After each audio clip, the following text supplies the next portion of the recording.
کنارے حوض کوثر کے شہ ابرار بیٹھے لیے حلقے میں شہ کو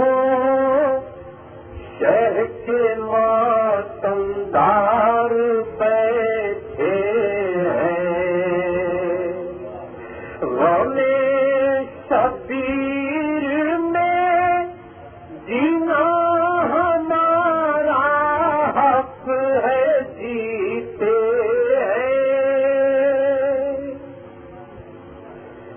غم شبیر میں جینا ہمارا حق ہے جیتے ہمارے غیر ہے جینے سے جو بیدار بیٹھے ہیں ہمارے غیر ہے جینے سے جو بیدار بیٹھے ہیں امام عصر آئے انتقام خون ناحق کو ہمیں دو اذن ہم کھینچے ہوئے تلوار بیٹھے ہیں بنائے کعبہ کس نیت سے کی تھی ڈر کے پوچھو تو بنائے کعبہ کس نیت سے کی تھی ڈر کے پوچھو تو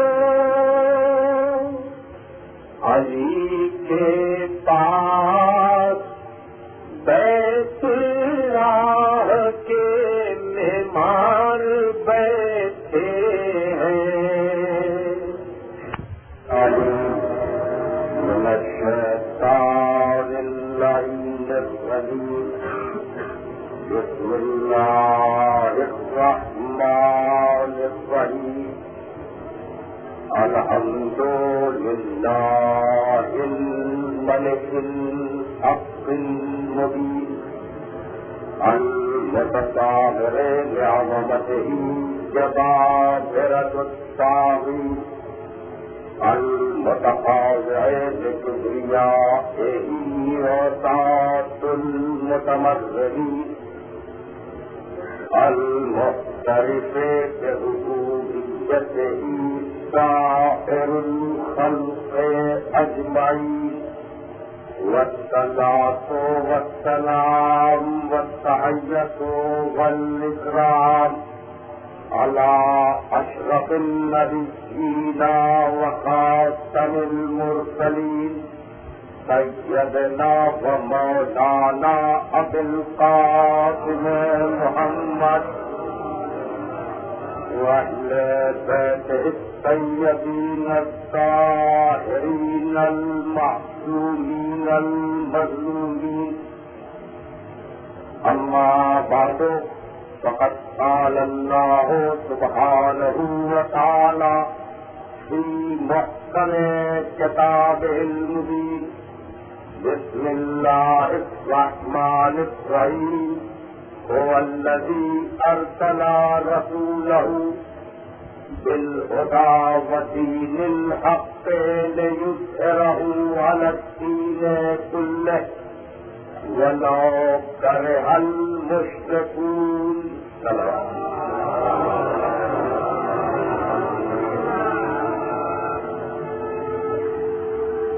ہدایت اور دین حق کے عنوان سے ہم گفتگو کرتے ہوئے اپنے سلسلہ کلام کے چوتھے مرحلے میں داخل ہو رہے ہیں۔ آیہ مبارکہ میں ارشاد ہوا کہ هو الذی ارسل رسولہ بالہدی ودین الحق، اللہ وہ ہے جس نے اپنے رسول کو مبعوث کیا ہدایت اور دین حق کے ساتھ، لیظہرہ علی الدین کلہ، تاکہ وہ رسول اپنے دین حق کو ساری دنیا کے ادیان پر غالب کر دے، ولو کرہ المشرکون، اگرچہ رسول کے اس عمل سے مشرکین کو کراہت ہی کیوں نہ ہو۔ اس آیہ مبارکہ میں پروردگار عالم نے جو مقصد بعثت بتلایا ہے وہ یہ ہے کہ ہم نے اپنا رسول اس لیے بھیجا کہ وہ اپنے دین کو سارے ادیان پر غالب کر دے۔ هو الذی ارسل رسولہ بالہدی ودین الحق، ہمارا رسول ہدایت اور دین حق لے کر آیا،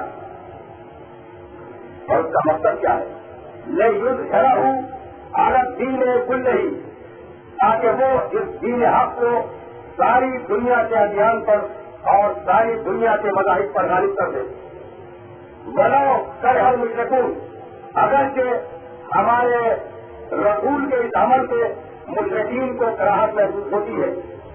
واضح اور دو الفاظ میں قرآن مجید نے یہ دعویٰ کیا کہ ہم نے جو رسول بھیجا ہے اس رسول کے بھیجنے کا مقصد یہ ہے کہ وہ اپنے دین حق کو ساری دنیا کے ادیان پر غالب کر دے۔ قرآن مجید کا وعدہ یہ ہے کہ محمد عربی کا دین دنیا کے ہر دین پر غالب آ جائے گا۔ ایک طرف قرآن مجید کا وعدہ اور دوسری طرف انسانوں کی تاریخ۔ اور جزیرہ نمائے عرب میں جب ختمی مرتبہ کی آنکھیں بند ہوئی اور ظاہری طور پر آپ اس دنیا میں تشریف لے گئے تو تاریخیں لکھتی ہے کہ پورے عرب پر دین اسلام غالب نہیں آ سکا تھا۔ تو ایک طرف انسانی تاریخ کا یہ دعویٰ، انسانی تاریخ کا دعویٰ کہ دین اسلام اس ختمی مرتبت کے زمانے میں بھی سارے ادیان کا غالب نہیں آیا، اور دوسری طرف قرآن کا دعویٰ کہ ہم نے رسول کو اس لیے بھیجا کہ وہ اپنے دین کو، اپنے دین حق کو ساری دنیا کے ادیان پر غالب کر دے۔ تو ابھی لانے بتا اور رسالت مآب سے لے کر آج تک کوئی ایسا دور نہیں ہے کہ جب دین اسلام تعداد کے اعتبار سے، کتابوں کے اعتبار سے، مسئلوں کے اعتبار سے سارے ادیان پر غالب آیا ہو۔ اپنی مرتبہ کے دور سے لے کے آج تک کوئی زمانہ تاریخ کا ایسا نہیں بتلایا جا سکتا کہ جب محمد عربی کا دین ساری دنیا کے ادیان پر غالب آ گیا ہو۔ حالانکہ قرآن مجید کا دعویٰ اور وعدہ یہی ہے کہ ہم نے رسول اسی لیے بھیجا کہ وہ غالب کر دے۔ تو اگر حقیقت محمدیہ سن 11 ہجری میں ختم ہو گئی، اگر نور محمد سن 11 ہجری میں نعوذ باللہ بھول گیا تو قرآن کی آیت غلط ہو گئی۔ بہت توجہ کی منزل ہے۔ ایک طرف قرآن مجید کا دعویٰ کہ دین حق ساری دنیا سے غالب آ کے رہے گا، دوسری طرف انسانی تاریخ کے دین حق کسی عہد میں دوسرے ادیان پر غالب نہیں آیا۔ تو اب اس مسئلے کو حل کرنے کی فقط دو صورتیں ہیں کہ یا تو ملت اسلامیہ قرآن کی اس آیت کی صداقت سے انکار کر دے، یا تو ملت اسلامیہ قرآن کی اس آیت کو سچ ماننے سے انکار کرے، اور اگر ملت اسلامیہ قرآن کے ایک ایک حرف کو تسلیم کرتی ہے تو پھر اسے تسلیم کرنا پڑے گا کہ یا تو محمد محمد زندہ موجود ہے.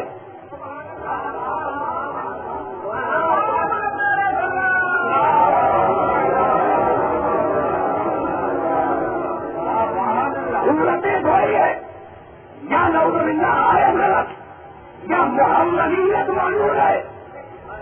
محمدیت موجود ہے. اور جب وہ پردہ غیب سے مرتبہ شروع سے آئے گی جب یہ دنیا سارے ادیان چلانے آئے گا.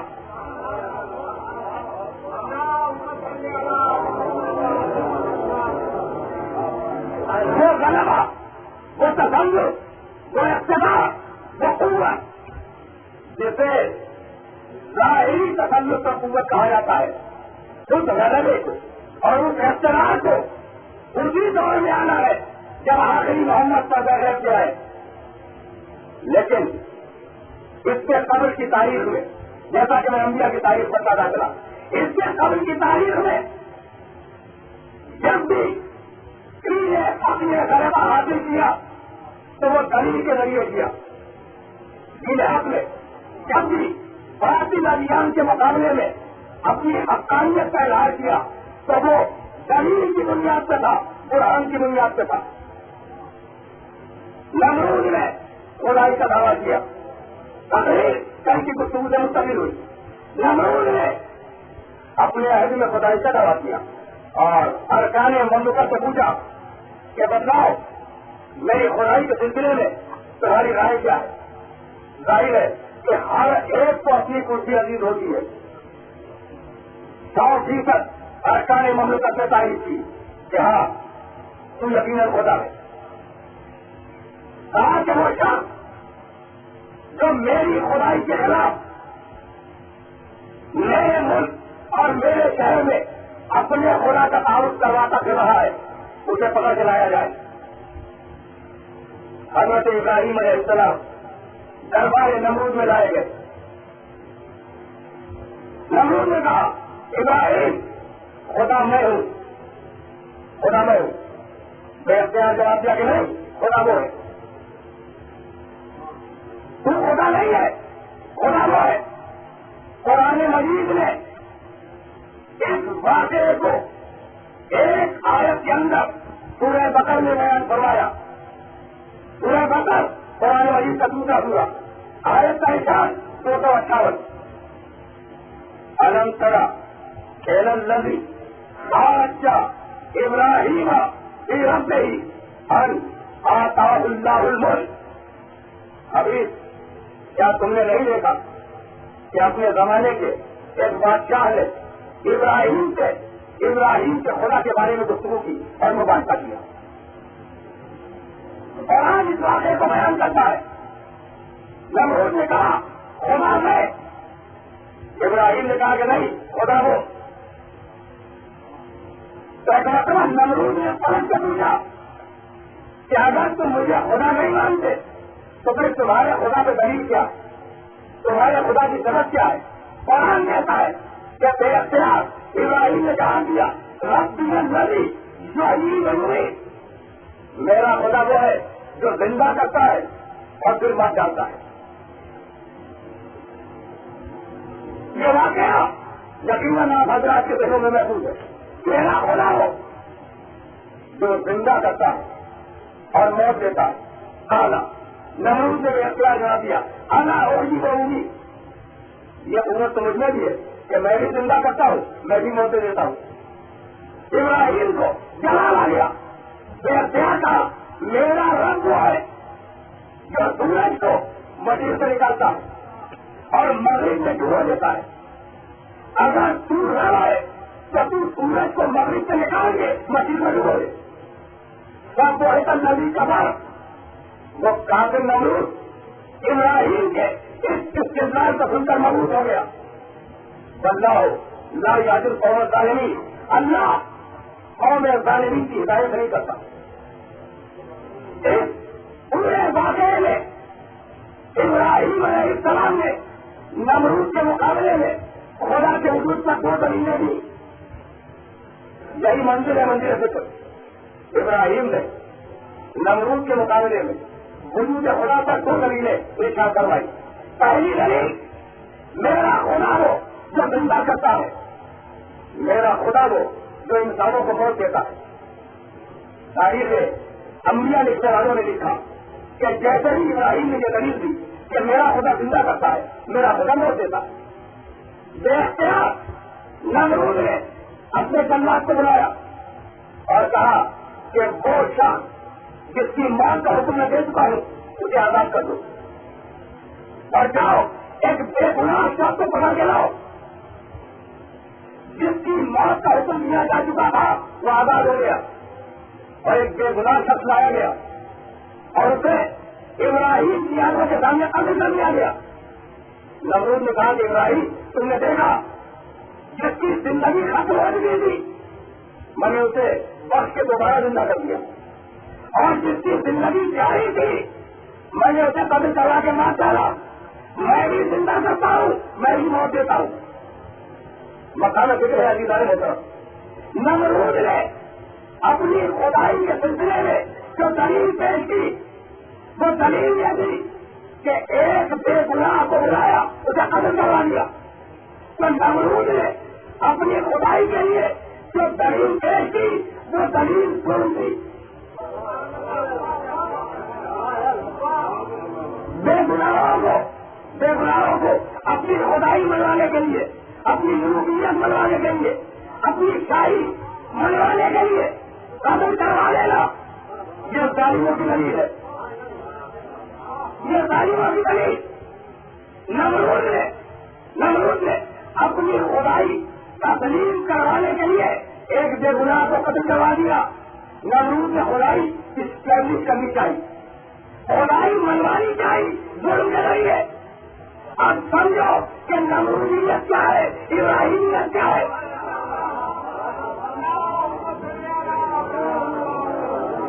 میں بات کو اور بھی واضح کروں، نمرود نے ظلم کے ذریعے اپنی خدائی کو منوانا چاہا، تو اب دو ظلموں میں نتیجہ نکلا، جہاں عدل ہو وہ ابراہیمیت ہے، اور جہاں عدل نہ ہو وہاں نمرودیت ہے۔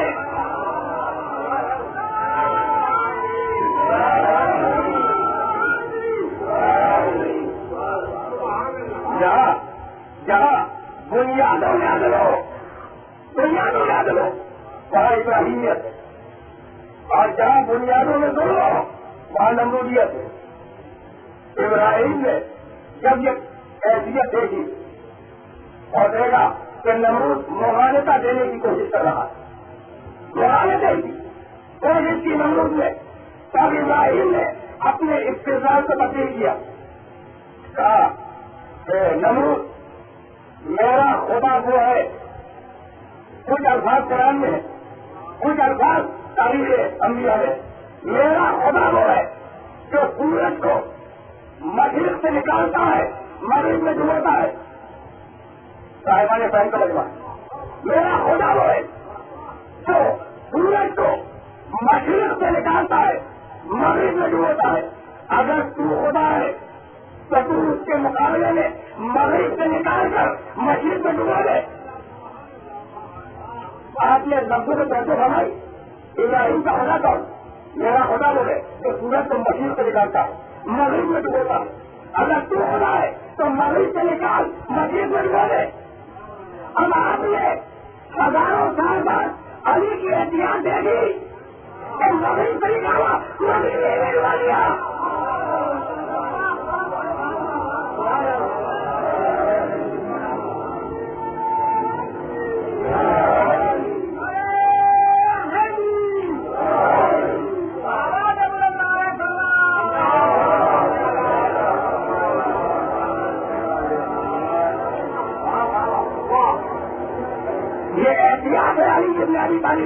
کہ مغرب سے نکالا مغرب میں ڈبویا، لیکن کہنے والے کہہ تو سکتے ہیں کہ مغرب سے نکال دیا، تو جو میرا خدائی کا عہد ابراہیم میں تھا، اب آپ دیکھیں ابراہیم کی نبوت میں اور ہمارے نبی کی نبوت میں فرق کیا ہے۔ خدائی کا جو معیار ابراہیم کے زمانے میں تھا وہ معیار آخری زمانے میں خاتم النبیین کے وسیلہ بن کے رہ گیا۔ اتنا فرق آ گیا، اتنا فرق آ گیا، ابراہیم کے عہد سے اپنی مرتبت کیا ہے تو پہلے کہ اب تو دلیل آئے گی، اب تو صحیح نہ آئے گا، اب جو استدار آئے گا وہ عہد ابراہیمی کا استدار نہیں ہوگا. اب ہدایت اور دین حق کے منصب پر فائز ہونے والا آخری انسان جو نبوت کے سلسلے کا آخری ہے، جب وہ آیا تو اس شان کے ساتھ آیا کہ حکم ہوا انما انت منذر ولکل قوم ہاد، ہم نے تمہیں بھیجا ہے وقت ڈرانے کے لیے. سورہ رات انما انت منذر، ہم نے تمہیں ڈرانے کے لیے بھیجا ہے. ولکل قوم ہاد، اور ہر قوم کے لیے ایک ہادی ہے. علیہ میں نے آیت کے ترجمے میں کوئی تعریف نہیں کی، لفظی ترجمہ آپ کے سامنے کیا. انما انت منذر، تو فقط ڈرانے والا ہے. ولکل قوم ہاد، اور ہر قوم کے لیے ایک ہادی معین ہے. معین ہے، اس لفظ ہے نے بتلایا ہادی معین ہے کے لفظ نے بتایا کہ امت کو بنانے کی ضرورت نہیں ہوگی، تلاش کرنے کی ضرورت ہوگی.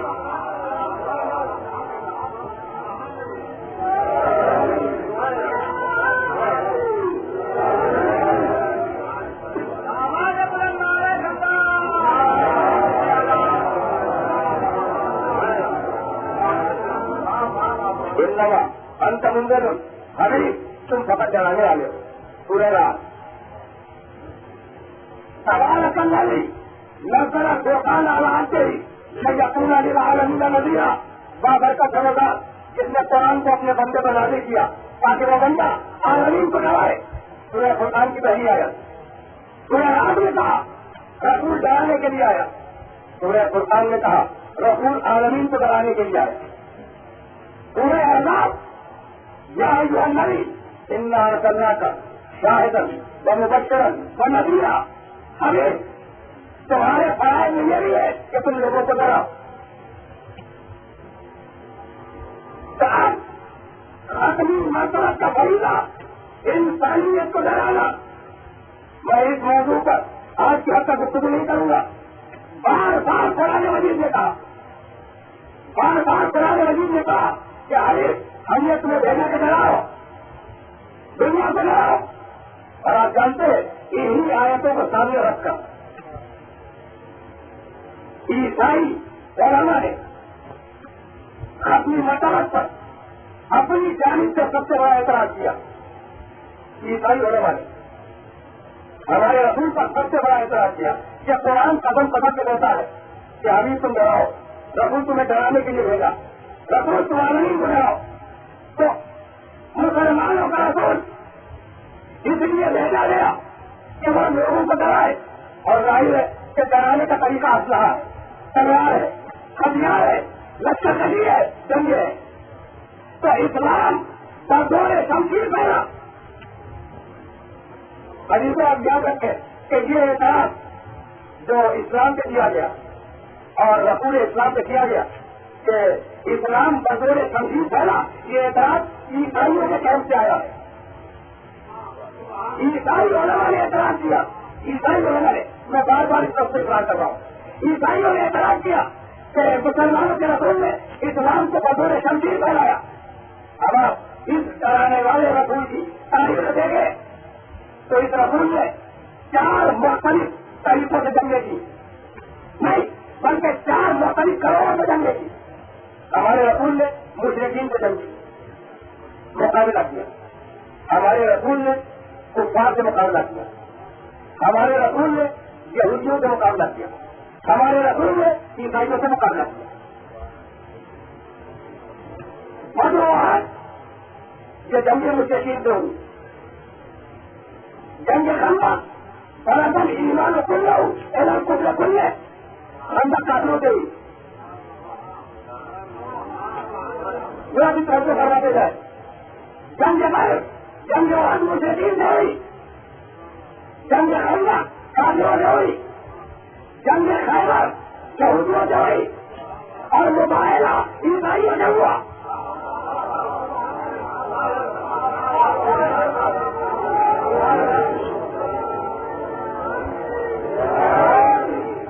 میرا جملہ بھی واضح نہیں ہوا.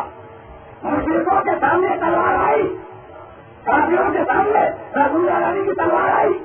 یہودیوں کے مقابلے میں رسول عربی کی تلوار اٹھی.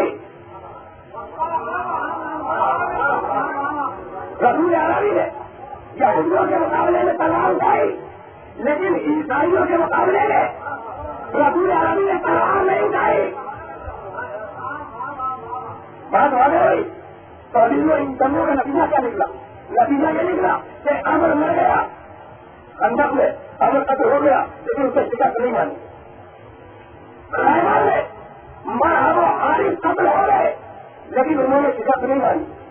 اور جب رسول عربی عیسائیوں کے مقابلے میں آئے تو عیسائیوں نے شکست مانی. عیسائیوں نے شکست مانی. جزیہ دینا قبول کیا تو 500 عیسائی جس کے مقابلے میں رسول نے تلوار نہیں اٹھائی, اور اسی قوم نے اعتراض کیا کہ اسلام بطور خنزیر پھیلا. اگر رسول عالم الغیب نہ ہوتا تو تلوار کو مقابلے میں جانے سے روک سکتے تھے.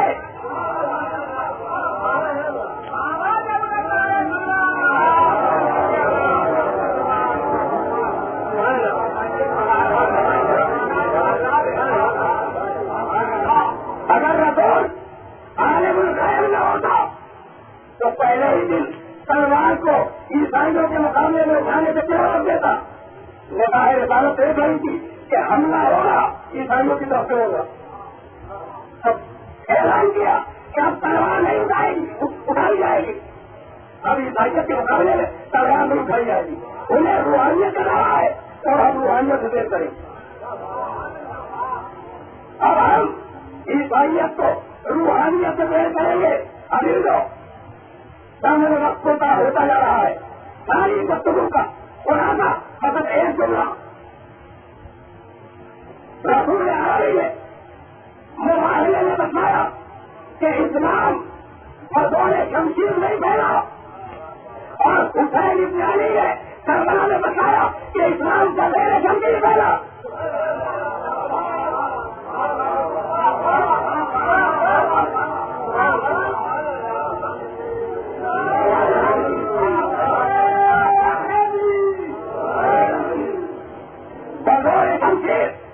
اور بغیر شمشیر حسین ابن علی نے بتا دیا کہ تلوار کے زور سے اسلام کو نہیں پھیلایا گیا, تلوار کے نیچے قدموں پر لا کے اسلام کو پھیلایا گیا. حاکم وقت اگر اعلان شراب پیے اور سارے دربار شراب پیے اور اپنے آپ کو خلیفۃ المسلمین کہلوائے اور ساری امت اسلامیہ خاموش رہے, دنیا یہی تو کہتی ہے کہ حسین کے زمانے سے حاکم وقت میں اعلان شراب نوشی کی, اعلان کتاب کی کتاب خدا کی پڑھی تھی, اعلان رسول کا استحصا کیا, اعلان حق کا انکار کیا, اور اس کے بعد امت اسلامیہ خاموش بیٹھی رہی. جب پوچھا گیا کہ خاموش کیوں ہو تو جانتے ہیں جواب کیا ہے کہ اتنا بڑا حاکم, یہ اتنا بڑا واقعہ ہے کہ اس کی حکومت 12.5 لاکھ مربع میل پہ ہے, اس لیے مسئلہ یہی ہے کہ تم بیٹھے رہو. یعنی ساری امت اسلامیہ یزید کے مقابلے میں تقیہ میں تھی.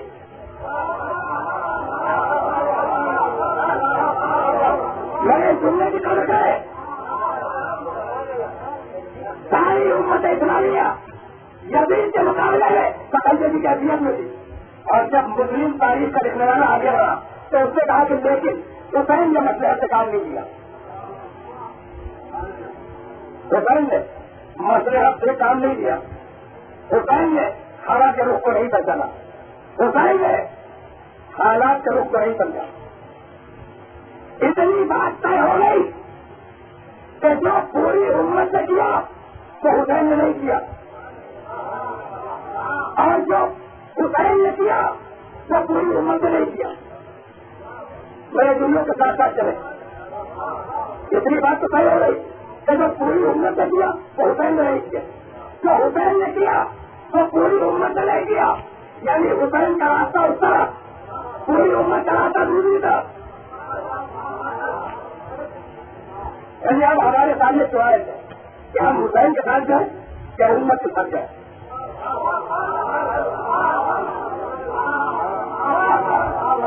میں آج کی عوامی سوال کو سن کروں, یعنی سارے ووٹ نبی کی طرف.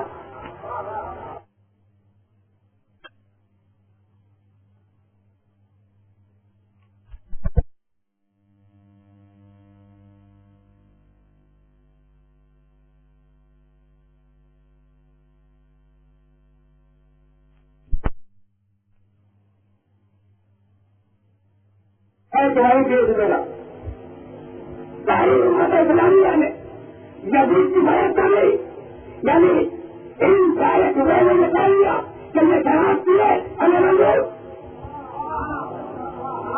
توجہ کرے, دل واسطہ پوری امت نے اسے اختیار دے دیا. شراب پیے ہمیں منظور, کتے سے کھیلے ہمیں منظور, ان کی توہین کرے ہمیں منظور, کمال کا انسان کرے ہمیں منظور. اور ایک طرف بہت سے انکار کرنے والے نے انکار کر کے بتایا کہ شراب پینا ہمیں منظور نہیں, انکار نہیں ہمیں منظور نہیں, تحریر کتاب ہمیں منظور نہیں, تحریر کتاب ہمیں منظور نہیں. تعزیروں ہم یہ بتاؤ کہ آج تو دنیا میں دین بچ گیا.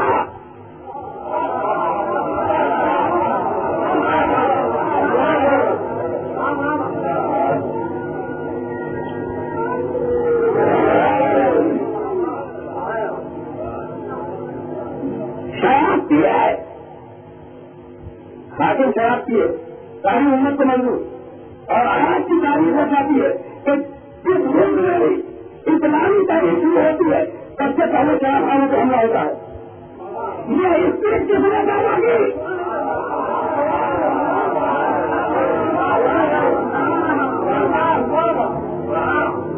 یہ کارنامہ ہے اکیلے حسین اسلامی کا. یہ جو آج دنیا میں دین ہے, یہ جو آج دنیا میں جہاد کی آواز ہے, یہ تو آج دنیا میں اسلام کا نام بار بار بڑھایا جا رہا ہے. یہ اکیلے حسین اسلامی کی خدمت ہے, اکیلے حسین اسلامی کی خدمت ہے. ابھی لوگ میرے دنیا سے یاد رکھے, باپ نے خیبر فتح کیا لیکن تاریخ نے دو چار خاطر خیبر اور بنا دیے. باپ نے خیبر فتح کیا تاریخ بنا کے دیکھے, اور اگر تاریخیں نہ ملے تو مقررین کے پیش سن لے.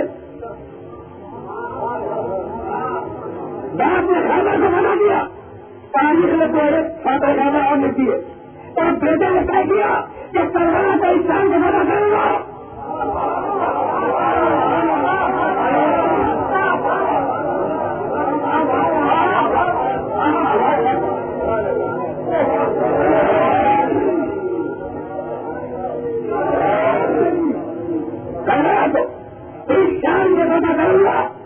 فاتح خیبر تو بنا سکو گے, فاتح کربلا نہیں بنا سکو گے. سمجھ میں آیا کہ دنیا نے فاتح خیبر بنائی ہے, فاتح کربلا نہ بنا سکے. اس کا سبب کیا ہے؟ سبب یہ ہے کہ فاتح خیبر کو جو قتل کرے اور فاتح کربلا کو جو قتل ہو جائے.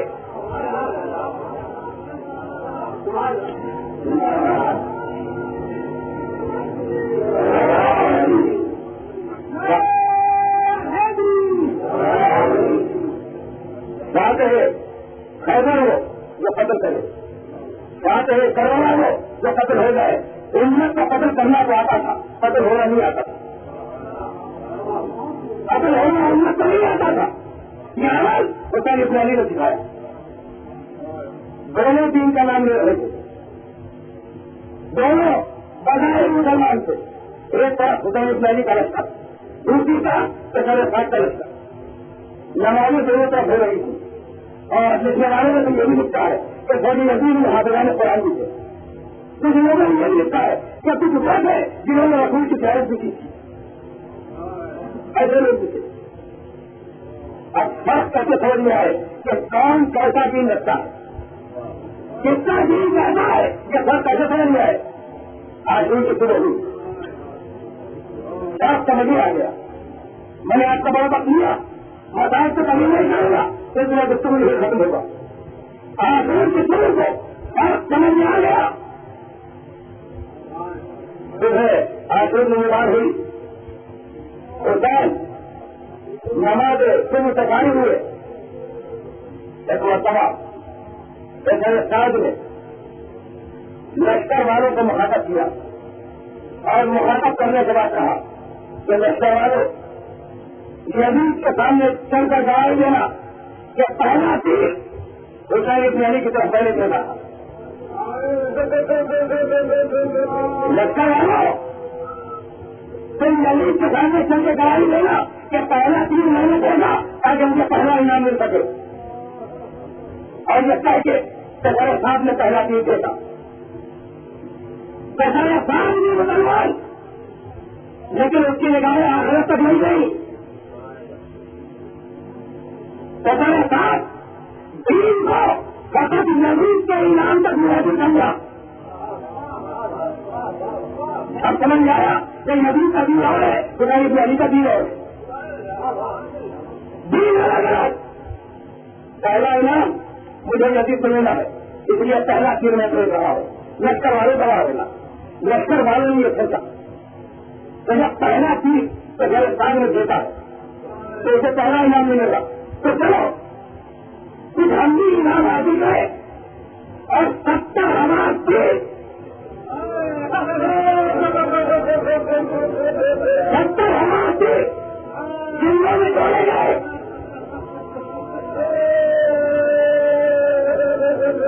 میرے بزرگوں, میرے دوستوں, اب ماحول ہے کہ تیر کھڑکھا رہے, جنوں میں توڑے جا رہے, تیر سلسلاتے ہوئے سوارے کو نکل رہے. اتنے 70,000 تیر اور حسین کی طرف 70,000 تیریں بتا کے نا 72 تیریں بھی نہیں آئے. میرے دنیا کا روز ہے حسین کے پاس تیروں کو روکنے کے لیے 72 تیریں بھی نہیں, اس لیے کہ انہیں تیروں میں ایک شکنا ہے, کبھی تیرا ہے.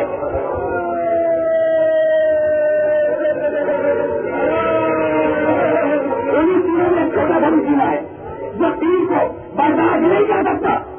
تیر چلے حسین کے خیمے کی طرف تیر چلے.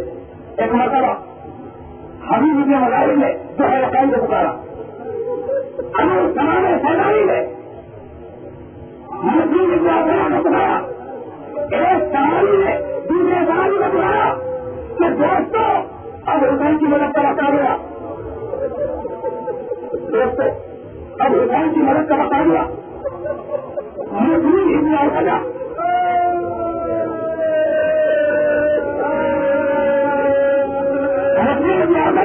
حسین کا بولا چاہیے.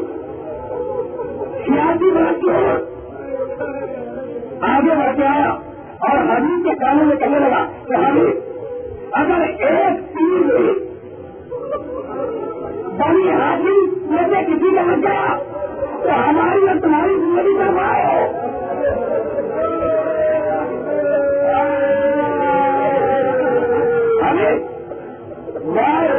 وائے ایسی زندگیوں پر کہ ہمارے رہتے ہوئے ایک تین بڑی حاصل کو کسی فرق لگ جائے. ابھی میں بات نہیں مسلم ہم تینوں کو مولا تک نہیں پہنچنے دیں گے. جتنے سارے حسینی میں گھروں کے سوار تھے تو گھروں کو جیل میں کھڑے ہو گئے.